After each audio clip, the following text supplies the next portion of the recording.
All right, excited to be out there today.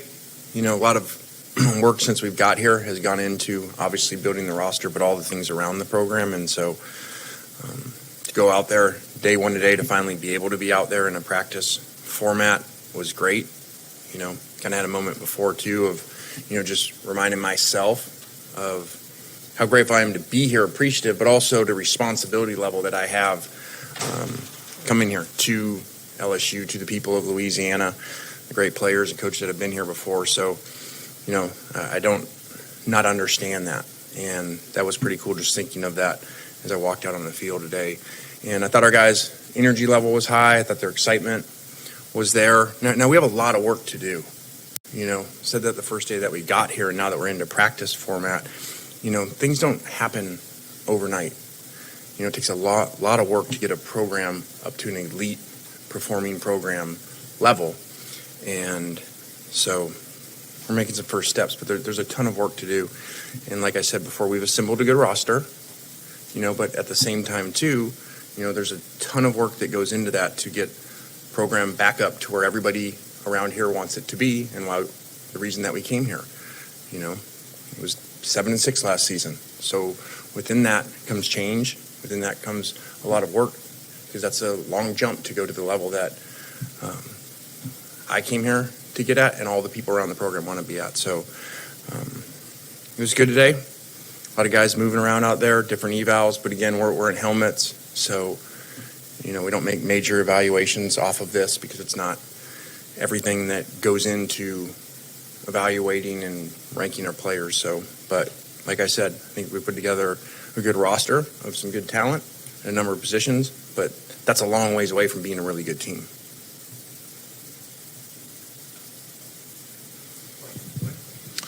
Yeah, Coach, just when you look at this offensively, I guess for you guys, just what are some of the goals that you have? I mean, we hear so much about, you know, fundamentals and, you know, technique being such a big part of spring, but just with only really two guys who are, you know, innately familiar with your system offensively, just what do you want, I guess, implemented this spring to get kind of everybody on the same page offensively this spring?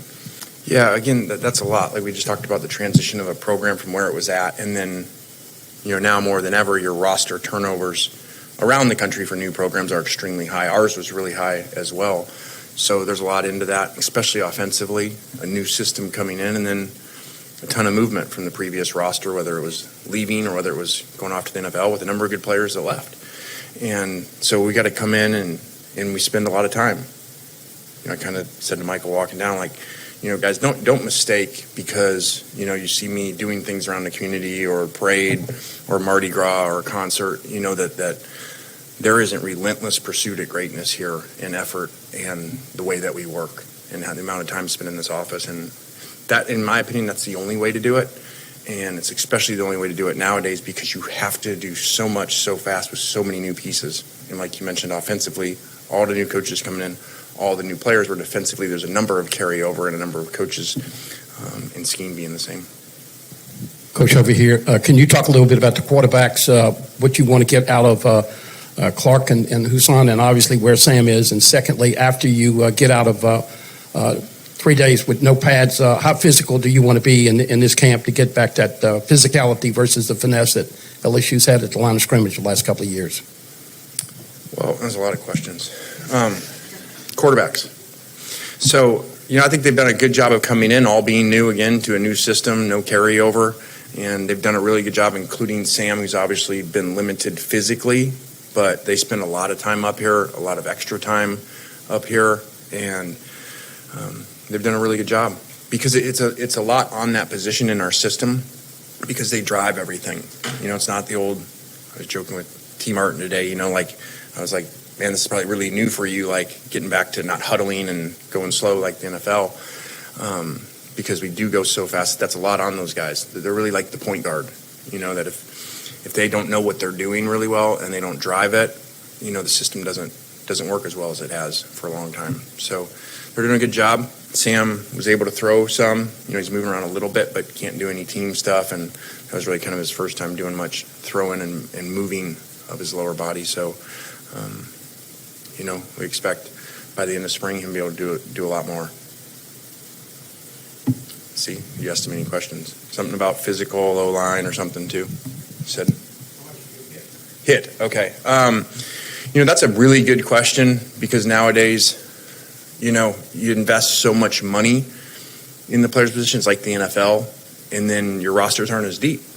And that's just a system that's been created by, NIL and the transfer portal that you're no longer going to. That's why I kind of said, I think a year ago or something, the dynasties that you saw for a while, I don't believe are going to take place as far as the dominant dynasty teams, because you can't make a roster that deep. They won't stay. When they're not playing, they're not going to stay enough, and you can't collect in a signing class the amount of kids that those guys did in those programs, whether it was USC's run or Alabama's or then Georgia's, because they move around more. They're more dispersed throughout the country, and that's because there's money involved. It's like the NFL. They're not going to all go to the same 3 teams like they used to. So I think in that, we probably don't practice as much as we used to. I don't because of that and understanding the depth issues and concerns. And I look at it more like, okay, hey, we appear to be early that we're going to have really good frontline guys on our roster, and we're going to have some depth issues. I'm sure all programs probably feel that way nowadays. So I think you just got to be really careful with how much you do, and you can't do the old school way. As much as I'd like to from a toughness standpoint, you got to be somewhere in the middle.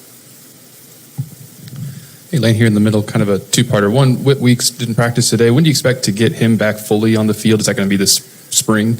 And then Jordan Seaton seems like he's changed his body a lot since he got here. What was the purpose of that? And is he where y'all want him to kind of be physically?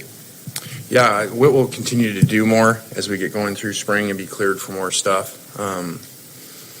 And Jordan has done a phenomenal job since he got here. Really, like you mentioned, it's a good observation. His body changing, his work ethic, his time. I mean, I'll come up here. It'll be Sunday at 9 p.m. and he'll be out there doing his own stuff, working out. And that's what we're trying to build here. That becomes the norm.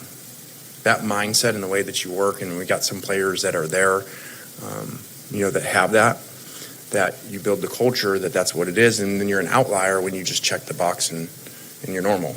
And so I'm happy that Jordan's there to lead, by that, because it's always, to me, if you can have your kind of marquee name players that appear to be the best ones coming in, and that's what the other kids see as they come in, is really important. So we evaluate that a lot in the process of who we take.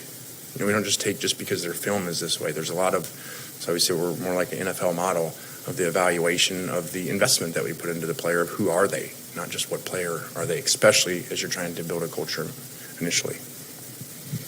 Coach, you obviously got a big new roster with a lot of new faces, but is the offensive line room, Coach Walford, do they have maybe one of the heavier lifts amongst all your position groups? And how big is James Craig to Coach Walford, the fact that he was in your system and helping Coach Walford get up to speed? Yeah, I love the combination of those two guys, because Eric's done a lot of really good things and coached a lot of good places in some tough offensive line, and James has done a great job at a number of places, especially here, and familiar with our system. So combining those two is really unique to have that. When recruits come in, talk about here's 2 elite line coaches, both have been in the NFL, and so that's a great situation to be there.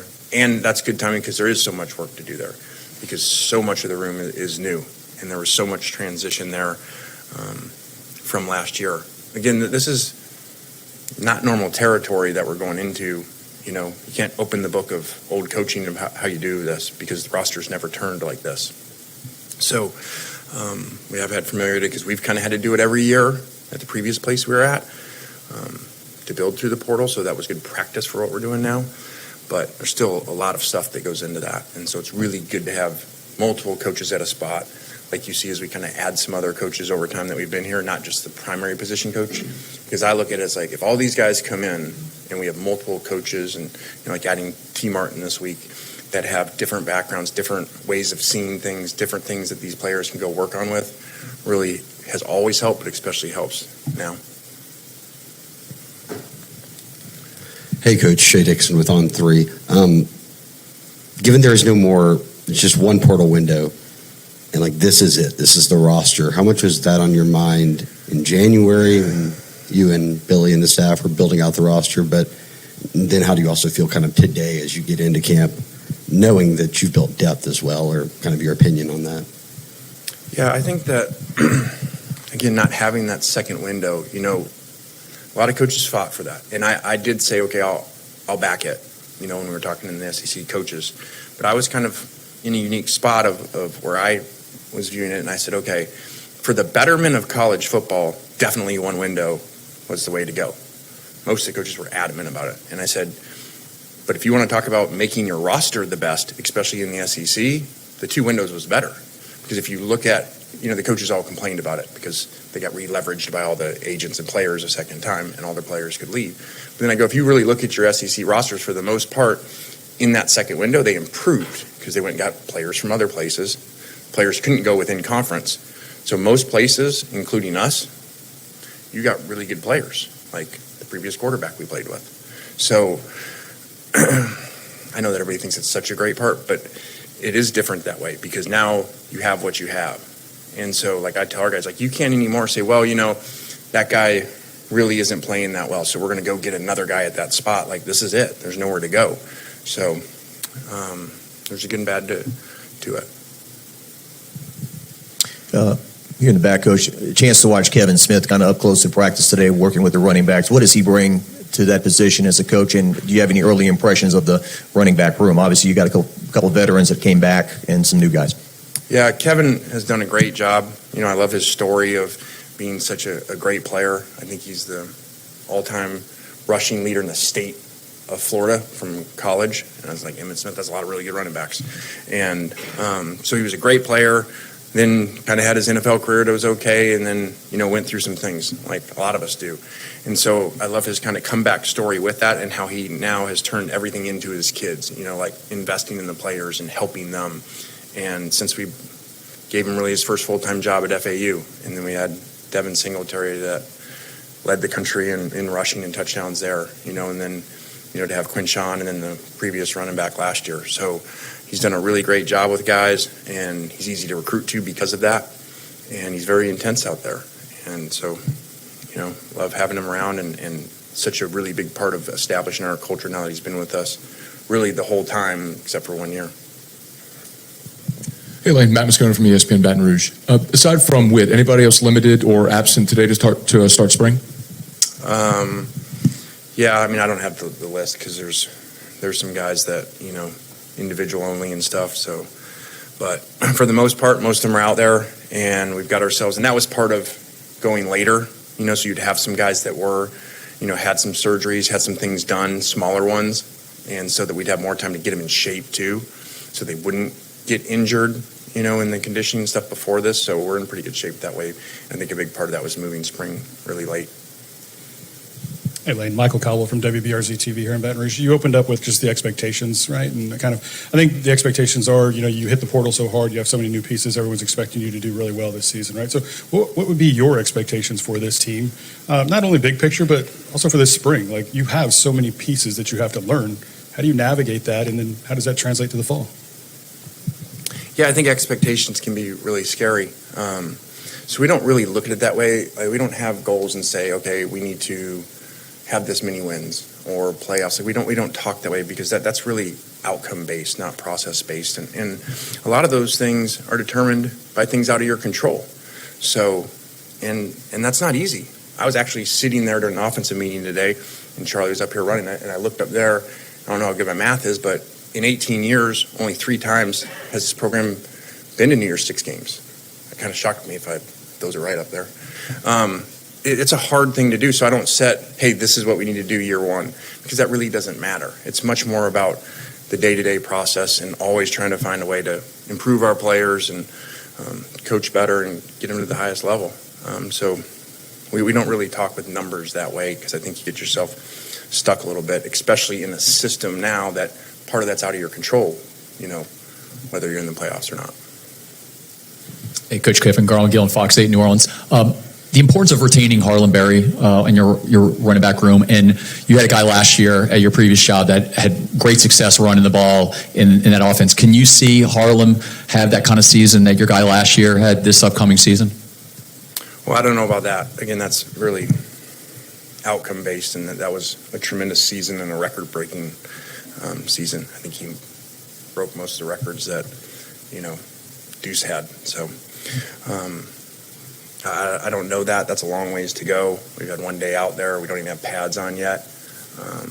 And you don't know, you're not going to get, it depends on the room. We've had times where we've had 3, that kind of equal out in their playing time. We've had times where we've had 1 and then a drop off to 2. And so when there's a drop off from 1 to 2, a really big drop, now that workload increases and you're able to have giant seasons like that, like when Sean had and the last guy. So, again, that part's out of their control a little bit too. Hey, Coach, over here to your right. Trey Green, you've been around a lot of special players. I guess when you look at him, and I know it's only day 1, you see what exactly? And how do you, not to give trade secrets, how do you utilize someone with his skill set? Well, his skill set is ultra elite, okay? But so is his mindset, and that's really, really unique to have because they usually don't coincide. Ty, the safety, has it too, and Jordan seems to have it, not to just signifies those 3 guys, but if you were a scout out there watching, those 3 guys would stand out from a skill set of ultra elite. But then to know too what the scout doesn't know just watching, if you're just watching how they work and their mindset, and he just, he doesn't even have another speed. He doesn't have another, thought besides this is how you do things. We talk to our guys about the standards. The standard of what you work shouldn't change because what network the game's on. Shouldn't change because now everyone's out there watching practice first Sunday when nobody was watching. And he has that. And again, that's really important because a lot of times you got to bring players in that. But in your first year to inherit a player that has that, he's really, really unique that way. And that's really critical for him in this system because the way he works and how he's moved his conditioning allows you to play more in our system and not have to rotate as much, kind of like what we talked about at a running back spot. So now you can have a really big type of year. Yeah, Lane, over here to your left. Ron Higgins, Shreveport Post-Journal. We walked in practice today. I couldn't tell if you're running your 2-minute drill with your quarterbacks or was your normal tempo offense. How do you teach an offense who's never played in this tempo this quick, and ideally, how many plays you like to run in a game over 70, and how many seconds between plays? But how do you get them used to the tempo that you like? Yeah, it takes a lot of work. It's not. Years ago, we actually tried to copy it. Oregon was doing it in Chip Kelly, and we didn't know all the stuff that goes into it. We just thought hey, go to the ball really fast and snap it, like what you do in 2 minutes. But there's a whole system to this, and I really got exposed to it. When we hired Kendall Browse at FAU and the Baylor system of how spread it is in the tempo and the receivers playing right and left. And there's a lot of little things within that, a lot of them. And so that takes some time too. It's almost like, I don't know basketball well, but since basketball is going on, if you went in, you're going to press all game, and you had to get players into that conditioning, like Arkansas back in the day in basketball, whatever it was, 40 or 60 minutes of hell. Is it 40? 40 minutes of hell. That's basically what it's like. So that's a lot of physical conditioning, but mental conditioning, and it all starts with this quarterback because, like I said, he's the point guard pushing everything. So there's a ton that goes into that. I also saw the opposite of that today, which I went down and had a nice conversation with the defensive line, at the end of practice. They're so far away of understanding how you have to play, from a conditioning standpoint, physically, but then a mental standpoint.